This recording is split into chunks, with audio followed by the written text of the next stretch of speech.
मज़ीद साहब, आप क्या फील करते हैं कि क्यों नौजवान, एक जो खला है, क्योंकि ये इलेक्शन नौजवानों का है मेजरली, 18 से लेकर जो 45 कहें, 45 तो वैसे नौजवान, फिर मैं भी नौजवान होकर 45 जाती होती है। फिर तो मज़ीद साहब नौजवान है ना, इसलिए उनकी तरफ में लेके गई थी सवाल ये।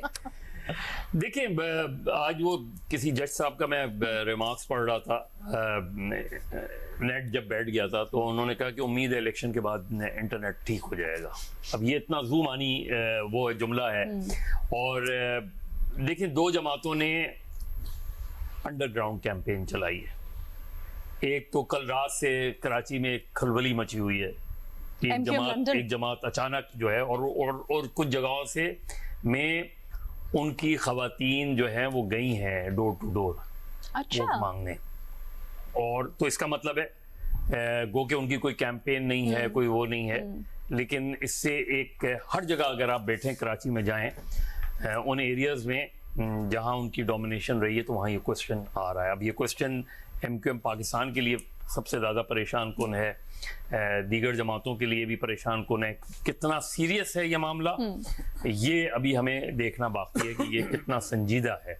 लेकिन इससे पहले जो ट्रेडिशन रही है MQM लंदन की, वो बॉयकॉट की रही है। ये पहली मर्तबा है कि 2016 के बाद वो किसी इलेक्शन में जो है पार्टिसिपेट कर रहे हैं। वैसे आपकी जाती असेसमेंट क्या है? क्या भरम रह जाता MQM का अगर वो बॉयकॉट करती है MQM लंदन का, या फिर ये बेहतर फैसला? उन्हें इससे फर्क नहीं पड़ता लंदन को, उनके पास ऑप्शन ही कोई नहीं है सिवाय इसके उससे।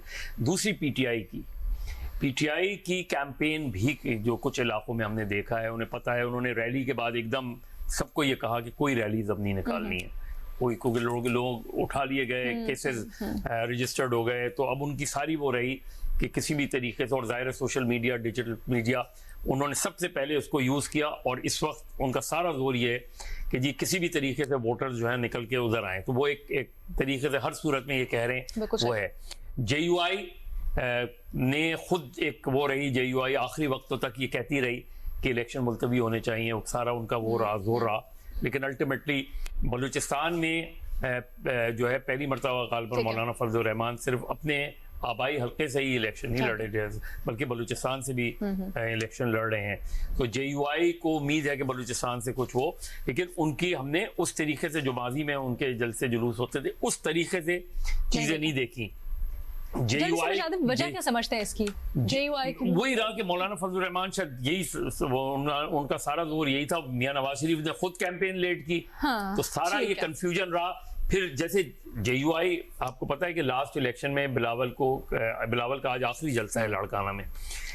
सबका आज आखिरी जलसा है, नहीं उनका तो आखिरी जलसा है इस लिहाज से कि बिलावल ने, क्योंकि लाड़काना में लास्ट इलेक्शन में लाड़काना 2 जगह से लड़ रहे हैं, बिलावल 1 जगह से नहीं लड़ रहे। तो क्योंकि लास्ट टाइम जो JUI, अगर हम सारी जमातों का सिंध में देखें, रूरल सिंध में, तो पीपल्स पार्टी के बाद जो वोट वाइज सबसे इफेक्टिव जमात उभर के आ रही है वो JUI है। और ये आगे चल के भट्टी साहब बड़ी ध्यान से सुन रहे हैं आप लोगों के तज्जिए तबसरे को। भट्टी